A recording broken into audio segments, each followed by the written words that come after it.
मुख्यमंत्री नायब सिंह सैनी ने कहा कि देश की अंत्योदय श्रेणी में शामिल जगह से वंचित 1 लाख परिवारों को जल्द ही 100 गज के प्लॉट दिए जाएंगे। साथ ही उस प्लॉट के कागज भी सौंपे जाएंगे। इस योजना के तहत आगामी फेज में 1 लाख लोगों को चयनित करने का काम भी शुरू कर दिया जाएगा। इतना ही नहीं, सरकार द्वारा 15 अगस्त को प्राइवेट अस्पताल की तर्ज पर तैयार किए गए 10 जिलों के सरकारी अस्पतालों में हर प्रकार की बीमारी का इलाज शुरू किया जाएगा। इन सरकारी अस्पतालों में सस्ती दरों पर प्रदेश के लोगों को इलाज मुहैया करवाया जाएगा। इस योजना के तहत जल्द ही प्रदेश के हर जिले में ऐसा एक अस्पताल तैयार किया जाएगा। मुख्यमंत्री नायब सिंह सैनी बुधवार को लाडवा विधानसभा के गांव डगाली, गांव डी, गांव बीड़ कालवा और गांव धनानी में आयोजित धन्यवादी कार्यक्रम के दौरान बोल रहे थे।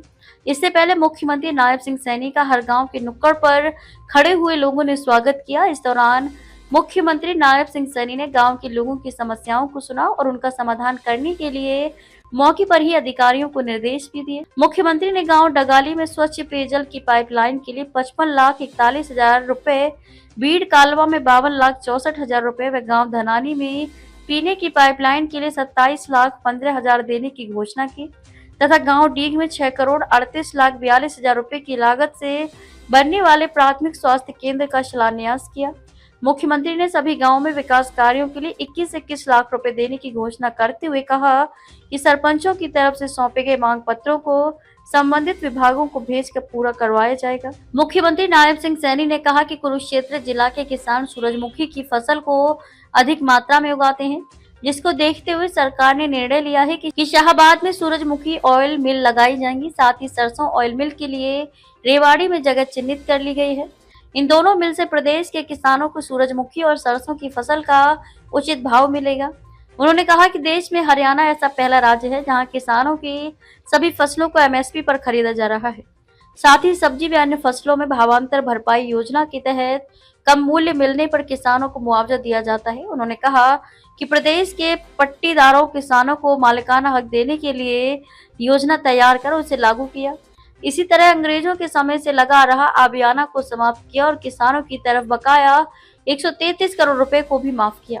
मुख्यमंत्री नायब सिंह सैनी ने कहा कि प्रदेश सरकार ने चुनावों के दौरान संकल्प पत्र में जनता से जो वादे किए थे उनमें से 42 वादों को 3 गुना गति से कार्य करते हुए पूरा कर लिया गया है, जबकि 90 वादों पर कार्य चल रहा है जिन्हें जल्द ही पूरा कर लिया जाएगा। उन्होंने कहा कि जिस परिवार की आय 1,80,000 से कम है उस परिवार को 500 रुपए में गैस सिलेंडर मुहैया करवाया जा रहा है। प्रदेश के 18 लाख ऐसे परिवार इस योजना का लाभ ले रहे हैं। इसी तरह आयुष्मान कार्ड योजना के तहत 5 लाख रुपए तक का मुफ्त इलाज प्रदेश के लोगों को दिया जा रहा है। 70 वर्ष से ऊपर की आयु वाले बुजुर्गों का 10 लाख रुपए तक का इलाज इस योजना के तहत किया जा रहा है। प्रदेश सरकार द्वारा इस योजना के लिए 6 करोड़ रुपए की राशि जारी कर दी गई है। उन्होंने कहा कि किडनी के मरीजों का डायलिसिस अब सरकारी अस्पतालों में मुफ्त किया जा रहा है। मुख्यमंत्री नायब सिंह सैनी ने कहा कि गांव की पंचायती भूमि पर 20 वर्ष से ज्यादा मकान बनाकर रहने वाले ग्रामीणों को कोर्ट व अन्य मुकदमों से निजात दिलवाने की पॉलिसी बनाएगी। अब ऐसे परिवार 500 वर्ग गज तक उस जगह की रजिस्ट्री अपने नाम करवा सकते हैं। उन्होंने प्रधानमंत्री आवास योजना के तहत आवेदन करने वाले सभी योग्य प्रार्थियों को मकान बनाने के लिए पहली किस्त जारी की। इस मौके पर पूर्व राज्य मंत्री सुभाष सुधा, भाजपा नेता जय भगवान शर्मा डीडी, भाजपा नेता सुभाष कलसाना, मुख्यमंत्री कार्यालय प्रभारी कैलाश सैनी, भाजपा जिलाध्यक्ष Tejendra Singh Goldy, chairman Dharamvir Mirzapur, media coordinator Tushar Saini, मंडल अध्यक्ष विकास शर्मा, सरपंच डगाली सतनाम सिंह, सरपंच बीड़ कालवा शिल्पा रानी, सरपंच धनानी सुखश्याम, भाजपा नेता राहुल राणा, गुरनाम सिंह सैनी, नायब सिंह पटाक माजरा सहित अन्य गणमान्य व्यक्ति मौजूद थे। इस इलाज के ऊपर, आयुष्मान के ऊपर खर्च किया है। अगर जिन लोगों ने इलाज कराया है उस इलाज के लिए हमारी सरकार ये कटिबद्ध है और मुझे खुशी है 1.5 करोड़ से ज्यादा लोग इस योजना के साथ जुड़े हुए हैं। 20,000 करोड़ रुपए का हमने इलाज कराया है, 20,000 करोड़ का। लोगों के स्वास्थ्य को ध्यान में रख, नहीं तो व्यक्ति बीमारी के कारण गरीबी रेखा के नीचे चला जाता था। आज व्यक्ति को चिंता नहीं है कि गरीबी के कारण, बीमारी के कारण वो गरीबी रेखा के नीचे जाएगा। आदरणीय मोदी जी ने, हमारी सरकार ने उसको ये सुविधा प्रदान की हुई है।